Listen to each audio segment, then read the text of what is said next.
Hello, my name is Moving Cat, and in this video I will be showing you some forge point focused Piazza set designs.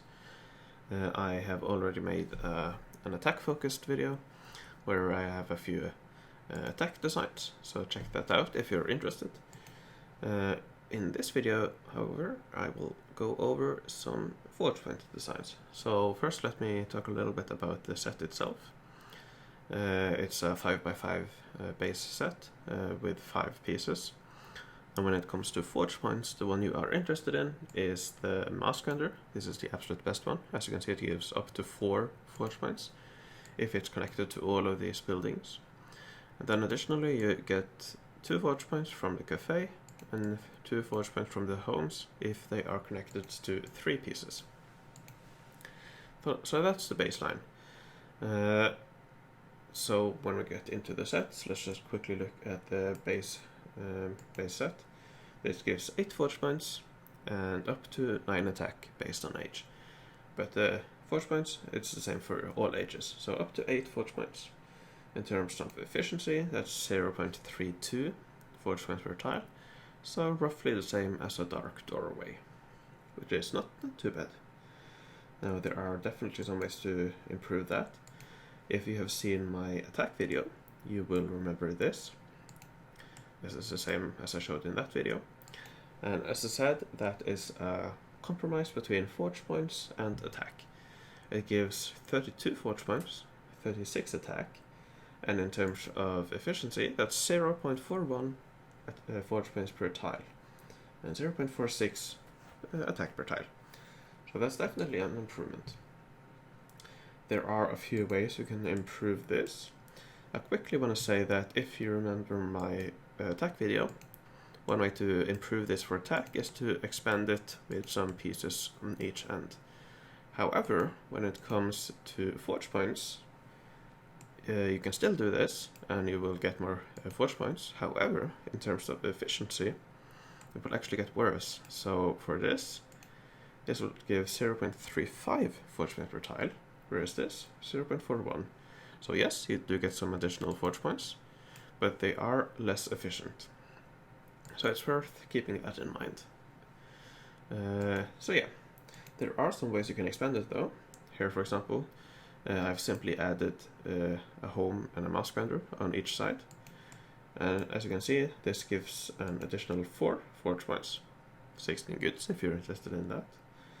And just this piece has an efficiency of 0.57.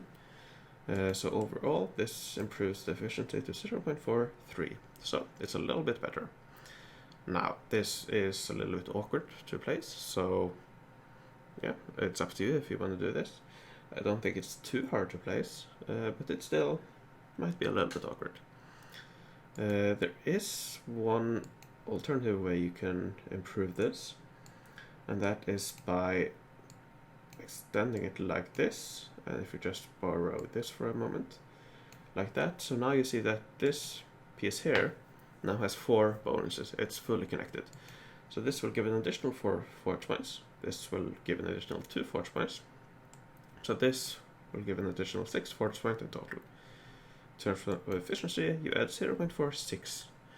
And this you can do on all sides. So you can add one of these here, you can add one of these here, like that, with another piece there, and another piece there. So that's one alternative. And in fact, if I just put this back,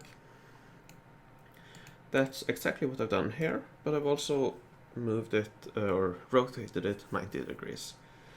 So you can probably see that this is the same thing, just rotated it, and then I've added these pieces on the end. And in terms of efficiency, this gives 0.41, so it's actually not better than this. It's actually a little bit worse. That's mainly because you lose these. But the reason why I wanted to show this is because it's actually quite easy to fit into the city despite its looks. So I have shown an example here.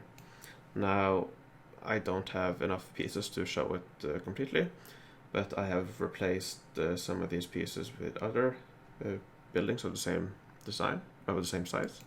So trust me, this is this. And as you can see, this fits very nicely between two columns of 6 wide size. So 2 6 wide columns fits very nicely within those. And you will often have quite a lot of these columns in your city, because there's very many 3x3 buildings, and the most efficient way to place this is within a 6 wide column. And these empty spaces on the side here, you can fit 2 2x2 buildings and 1 2x3 buildings very nicely. So this is actually very easy to fit into your city, surprisingly enough. So if you look at my city, for example, I could fit it very nicely within here somewhere. So that's why I wanted to show it. It's definitely not the most efficient, but it fits very nicely into your city, surprisingly enough. Now you might notice that this is a diagonal piece, this is a diagonal piece, and in fact that's just 4 diagonal pieces all coming towards the center. So here is a simple diagonal design. I'm sure many of you will have already thought about this. I certainly did initially when the Cherry Garden set was released. But then again, for the Piazza set, it's the same principle. So what you essentially do is that you get 2 5x5 things, like this. Then you simply add an additional mask vendor between those. And then you can expand that as long as you want. So that's the basic idea. And if you look at the efficiency, this thing itself gives 0.41, so same efficiency. However, this will grow much quicker. And if we have a look at these last 3 pieces, these give 0.46. And for each 3 buildings you add an additional 0.46 force points per tile. So over time, as you expand this will grow towards 0.46 force points per tile. However, it's very awkward to place. I would not recommend it. It is definitely a good option if you perhaps don't have too many pieces. This is definitely an option, but it's awkward to place. Now, the last piece is my absolute favorite. It's the best that I have found. However, I really want to say that I'm not an expert on this set. There might be better ones. I would love to hear or see your suggestions if you have any better suggestions. But I think this is a very cool design. So this is the basic module. As you can see, it gives, just look at raw numbers, it gives 20 forge points, 18 attack. In terms of per tile, that's 0.43 attack per tile, which is quite good for the size. However, if you expand it, and you can expand it infinitely by adding these modules, both below here or on the top, if you add this, you can see that this module in itself gives 0.53 force points per attack. So for each module you add, you grow towards 0.53. So overall, that's really good. If you look at this is these two combined. As you can see, it gives 0.47 force points per tile. If we add another module down here, that's 0.49 forge points per tile. And this will just continue to grow as you expand it. And again, this is very easy to fit into your city. This is simply, again, a 6 wide column.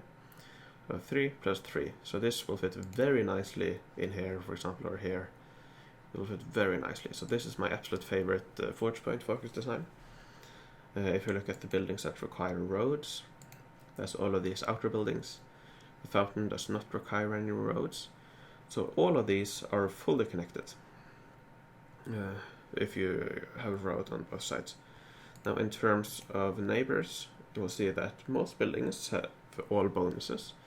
However, these pieces here, these do miss one connection, one neighbor. So you do lose 2 forge points from those. But you do still get 2 forge points and 8 goods. So they are still very nice. It's not fully efficient, but it's 2 forge points for 1 tile. That's great. And it's definitely better to have them than to not have them. And if you do want some additional goods, you can add some mask vendors on the side. Now this will only have 2 unique neighbors. So this will only produce 8 goods, but still 8 goods from 1 tile. That's certainly not bad. So if you do need some goods as well, you can simply fill out these with some mask renders, and it'll produce some additional goods. Remove that. So now, for example, this will give 1.49 goods per tile, which is definitely great. So yeah, this is my absolute favorite. I would recommend going for this, no matter what, if you want a forge point focused design. And yeah, that's what I have.